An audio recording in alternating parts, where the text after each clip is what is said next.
Olá! A videodica de hoje vocês vão aprender sobre um dos principais instrumentos de finanças corporativas e o principal instrumento para você entender a eficiência operacional e, em consequência, melhorar a eficiência do teu negócio. E aproveitando, deixe seu joinha, inscreva-se em nosso canal. Assim, o YouTube entende que esse vídeo é relevante e pode ajudar inúmeros empresários a melhorar a eficiência operacional da sua empresa.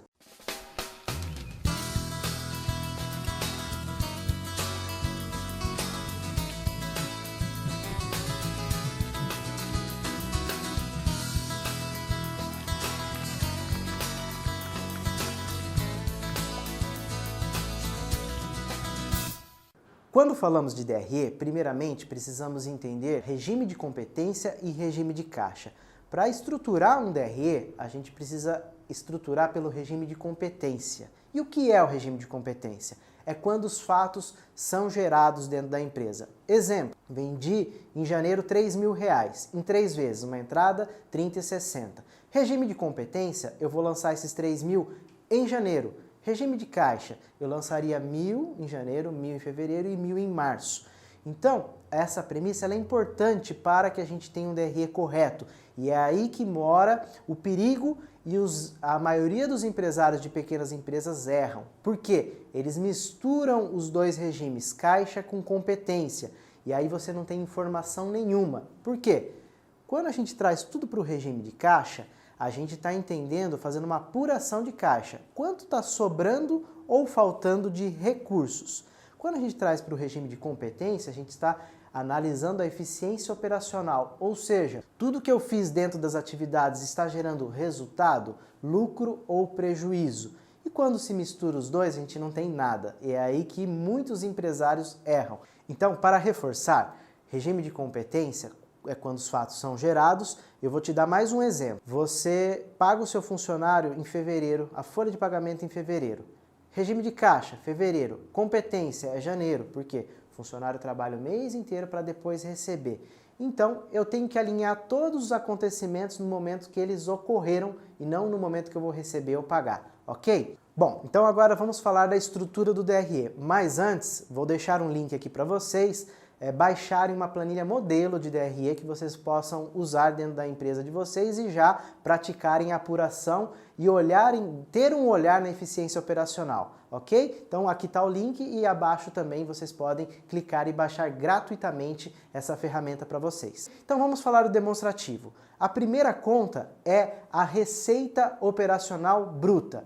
É onde a gente lança todas as vendas que são o objeto social da empresa, ou seja, que fazem parte da atividade. Exemplo, se eu sou um prestador de serviço de limpeza, eu vou lançar a mensalidade, o quanto eu cobro pelo escopo de trabalho da prestação de serviço. Se eu sou um comércio, vendo produtos, eu vou lançar a receita com vendas de produto. Se eu sou uma agência de turismo, eu vou lançar a comissão que eu recebo da companhia aérea, ou seja, as receitas que têm a ver com atividade. Porque existem alguns outros tipos de receita que não são operacional. Por exemplo, a venda de um imóvel da empresa, ok? Então aqui, nesse primeiro tópico, é só a receita operacional bruta.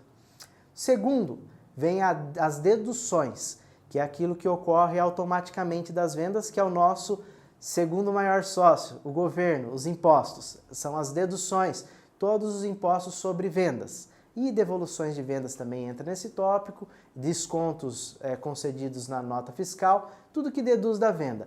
Aí na sequência nós temos a receita líquida, que é quanto sobra da sua receita depois de pagar esses impostos, depois das deduções. Da receita líquida vem na sequência os custos, que são custos, tudo aquilo que está relacionado para eu prestar o serviço, para eu produzir, no caso de uma indústria, ou no comércio, o próprio produto que eu estou vendendo. Então, o custo está relacionado diretamente ao produto ou serviço que eu estou vendendo. Se eu vendo um aparelho de celular, é o quanto eu paguei naquele aparelho. Se eu presto o serviço, é o quanto eu gasto de mão de obra, materiais, etc., para prestar o serviço diretamente. E numa indústria, são todos os custos de fabricação. Da receita líquida, tira os custos, me sobra o lucro bruto, que é um primeiro indicador para eu entender as atividades, qual está sendo a qualidade das minhas vendas? Quanto está sobrando de lucro bruto ainda para poder pagar todas as despesas? Mas aqui já é um grande e valioso indicador para que você entenda, estou vendendo com qualidade, com margens? Aqui já é um bom indicador para você entender essa questão. Depois do lucro bruto, vem as despesas operacionais, que é todos os gastos referentes para você tentar vender o teu produto e fazer a gestão da tua empresa. Basicamente isso, né? Daí você organiza em algumas contas que, inclusive, na planilha que eu estou disponibilizando para vocês, vai ter uma estruturação, uma organização que vai ajudá-los nesse sentido. Mas aqui são as despesas provenientes do esforço de venda e da gestão, basicamente.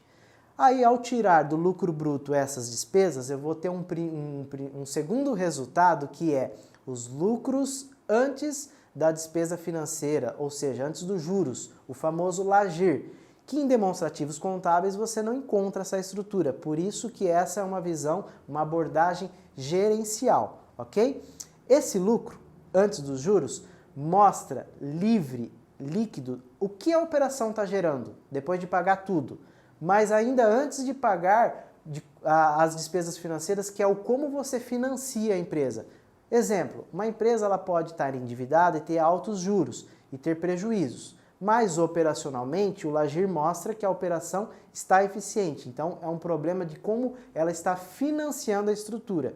Agora, se a empresa não está nem gerando o LAGIR, ou seja, o lucro antes dos juros, é porque ela tem um problema operacional. Então, nesse indicador aqui, a gente já tem um termômetro de como está a tua operação. Depois do LAGIR vem as despesas, ou melhor, o resultado financeiro, que é as despesas financeiras menos as receitas financeiras. Existem empresas que elas têm capital investido, então ela tem juros, recebimento de juros por esse capital. Pode ser que ela tenha um resultado positivo financeiro, mas na maioria dos casos a empresa busca recursos e paga juros, então são as despesas. Nesse tópico de resultado financeiro, eu vou ter então um resultado proveniente de como eu estou financiando ou como eu estou aplicando os recursos da empresa. Do LAGIR, tiro os resultados financeiros, vai me sobrar o lucro operacional antes do imposto de renda, o famoso LAIR. E aí, desse lucro, eu vou tirar o imposto de renda e a contribuição social, falando de empresas que estão no regime de apuração pelo lucro real. Por quê? No simples e no presumido, eu já deduzi direto das vendas, lá no imposto. Então aqui é só para as empresas que estão no lucro real. Desse lucro, tiro o imposto de renda e a contribuição social, vai me sobrar o lucro operacional líquido, que é o quanto sobra das atividades. E aí desse lucro eu posso distribuir uma parte, aí eu vou ter que entender quais são as necessidades de reinvestimento para o crescimento da empresa, para o capital de giro, enfim, mas é daqui que eu vou entender o quanto está sobrando final na atividade e o que eu vou fazer com o lucro da minha empresa, ok? E por qual motivo essa ferramenta é tão importante? Nela você consegue enxergar o que está acontecendo de fato com as operações da tua empresa. Por quê? Muitos empresários às vezes reclamam, está faltando dinheiro em caixa, mas nem sempre a empresa tem problemas operacionais. Eu consigo diferenciar se a minha empresa está com problema operacional, nas vendas, ou se é simplesmente desencaixe. Lembra da diferença regime de caixa e de competência? Às vezes pode ser um problema de regime de caixa, mas operacionalmente a tua empresa está bem. Então, o DRE é o primeiro termômetro para entender de onde está vindo um problema financeiro da tua empresa. Se você gostou então desse vídeo, compartilhe para a gente atingir o maior número de pessoas. Muito obrigado e até a próxima.